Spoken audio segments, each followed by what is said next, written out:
गरीब बेटा बन गया IAS ऑफिसर। हिंगनघाट नाम के गांव में गणपतराव नाम का एक मोची रहता था।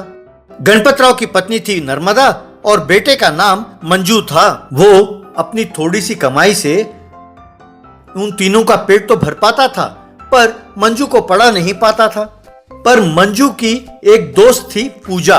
पूजा के परिवार काफी धनवान थे, पर उस लड़की को मंजू बहुत पसंद था। पूजा हर रोज स्कूल के बाद अपने कार में मंजू के झोपड़ी पर आती थी और उस दिन स्कूल में जो कुछ पढ़ाया वो सब मंजू को सिखाती थी। इस तरह 20 साल गुजर गए। गणपतराव बूढ़ा हो गया, पर उसके घर की हालत नहीं सुधरी। वो अभी भी जूते सीता था। वो आज भी उसी झोपड़ी में रहते थे। एक दिन पूजा मंजू से, मंजू, मैंने कई बार तुम्हें कहा है कि तुम्हारे पढ़ाई के लिए मैं पैसे देती हूँ, पर तुमने कभी नहीं लिया। अब मैं आगे पढ़ने के लिए अमेरिका जा रही हूँ। इतने दिन जो मैंने तुम्हें सिखाया उससे तुमने डिस्टेंस एजुकेशन से डिग्री प्राप्त किया। अब मुझे चिंता ये है कि तुम आगे क्या करोगे। तुम चिंता ना करो पूजा, ज्ञान पैसों से ज्यादा बड़ा होता है और तुमने वो मुझे दिया है। मैं तुम्हारा ये एहसान जिंदगी भर नहीं भूल सकता। तुम खुशी खुशी जाकर अपनी पढ़ाई पूरी करके आओ, मैं कुछ ना कुछ कर लूंगा। पूजा की आंखें नम हुई और वो वहां से चली गई। पिताजी को इस बुढ़ापे में भी जूते सीते हुए देखकर मंजू बहुत दुखी होता था। उसने फैसला किया कि घर की जिम्मेदारी अब वो संभालेगा। उस दिन से मंजू अपने पिताजी को पास बिठाकर वो खुद जूते सीता था और जूते पॉलिश करता था। बेटा, तुम्हें देखकर मुझे काफी दुख होता है बेटा। औरों की तरह मैं अपने बेटे को पढ़ा नहीं पाया। ये क्या कम था, अब मैं तुमसे जूते भी सिलवा रहा हूँ। भगवान करे कि मेरा जैसा पिता किसी और बेटे को ना मिले। बापू, ऐसे ना कहो। मैं जानता हूँ तुमने कितने मेहनत करके माँ और मेरा पोषण किया। आपने अपने आंसुओं और पसीने को पैसों में बदलकर हमें खाना खिलाया। तुम्हारी ये मेहनत व्यर्थ नहीं होगी बापू, तुम चिंता ना करो। जो जैसा होना होगा वो वैसा ही होगा। यूं मंजू दिन भर जूते सीने का काम करता था और रात को गली के लाइट के नीचे बैठकर पढ़ाई करता था। एक दिन उस गांव के जमींदार प्रताप और पूजा के पिताजी प्रदीप कोई धंधे की बात घर के बाहर कर रहे थे। तभी प्रताप का बेटा सूरज एक कीमती कार में कंपाउंड के अंदर आया। उसे देखकर प्रदीप, प्रताप जी, अगर आपको एतराज ना हो तो क्या हम इस बिजनेस पार्टनरशिप को रिश्तेदारी में बदल लें? इससे बढ़िया और क्या बात हो सकती है प्रदीप जी। पर एक बात है, मेरे बेटे को पढ़ाई रास नहीं आई, ना ही बिजनेस करने की अकल है। आपको एतराज तो नहीं है ना? पढ़ाई की क्या जरूरत है, पैसे हैं यही काफी है। मुझे 100% मंजूर है। एक दिन सूरज कार में जाते जाते मंजू के जूते की दुकान के पास आकर रुका। सूरज मंजू से, ये बाटा कंपनी वालों ने मेरे लिए खास जूते बनाए हैं। इनकी कीमत 2 लाख रुपए है, ध्यान से पॉलिश करना। कहकर उसके कंधे पर पांव रखा। साहब, कंधे पर पांव रखेंगे तो पॉलिश करना मुश्किल होगा साहब। जरा सिर पर रखिए तो अच्छा पॉलिश करके दूंगा। तब सूरज ने उसे जोर से लात मारा। मंजू लोटनी खाते हुए जा गिरा। क्यों, ज्यादा आकड़ है? अरे पांव तुम्हारे कंधे पे रखा तभी गुस्सा आ गया। अब जूतों का पॉलिश तुम अपने जीभ से चाट कर करोगे, नहीं तो तुम्हारे हड्डी पसली एक करके तुम्हें इस गांव से बाहर कर दूंगा। हताश होकर मंजू ने अपने जीभ से चाटकर उसके जूते का पॉलिश किया। ये देखकर गणपतराव बहुत दुखी हुआ। 1 साल बाद पूजा अमेरिका से पढ़ाई कर लौटी। तब प्रदीप ने पूजा को रिश्ते के बारे में बताया। पूजा समझ नहीं पाई कि वो क्या करे। पूजा तुरंत गणपतराव के पास आई और मंजू के बारे में पूछा। पता नहीं बेटा, 6 महीने पहले मैं शहर जाता हूँ कहकर वो यहाँ से चला गया। जब तक वो चिट्ठी लिखता रहता है, बस ये नहीं बताता कि वो रहता कहाँ है, करता क्या है। मुझे भी चिंता खाए जा रही है बेटा। एक दिन प्रताप सूरज से, अरे कमबख्त, हमारे गांव में नया कलेक्टर आ रहा है, उन्हें अपने घर खाने पर बुलाया है। तुम्हारी शादी भी तय हुई है ना, तुम उस कलेक्टर को अपने बातों में उलझाकर वो जो नया फ्लाईओवर का कॉन्ट्रैक्ट है वो हासिल कर लो। कम से कम अब से तो तुम धंधा करना शुरू करो। समझ में आई बात? अगले दिन उस गांव में कुछ सिक्योरिटी वैन्स आए। वो आकर उस गांव के पुलिस वालों से उन्होंने बातचीत की। उन्होंने सारे गांव में सीसीटीवी कैमरास और सिग्नल जैमर्स लगवाए। सब लोग हैरान थे कि वो नया कलेक्टर कौन है और यहाँ क्यों आ रहा है। अगले दिन एक बड़ा कॉन्वॉय उस गांव में पहुंचा। बच्चे और बड़े उस कॉन्वॉय के साथ भागने लगे। वो कॉन्वॉय गणपतराव के जूतों की दुकान के पास आकर रुकी। गणपतराव और नर्मदा वहां खड़े थे। एक वैन से मंजू सूट पहनकर उतरा। वे दोनों हैरान हो गए। मंजू सीधा आया और उनके पैरों पे गिरकर प्रणाम किया। माँ, बाबूजी, अब आप जूते सीने वाले नहीं हो, अब आप आईएएस ऑफिसर के माँ बाप हैं। उनके आंखों से आंसू छलकने लगे। दोनों ने उसे गले से लगा लिया। बाद में मंजू जमींदार के घर गया।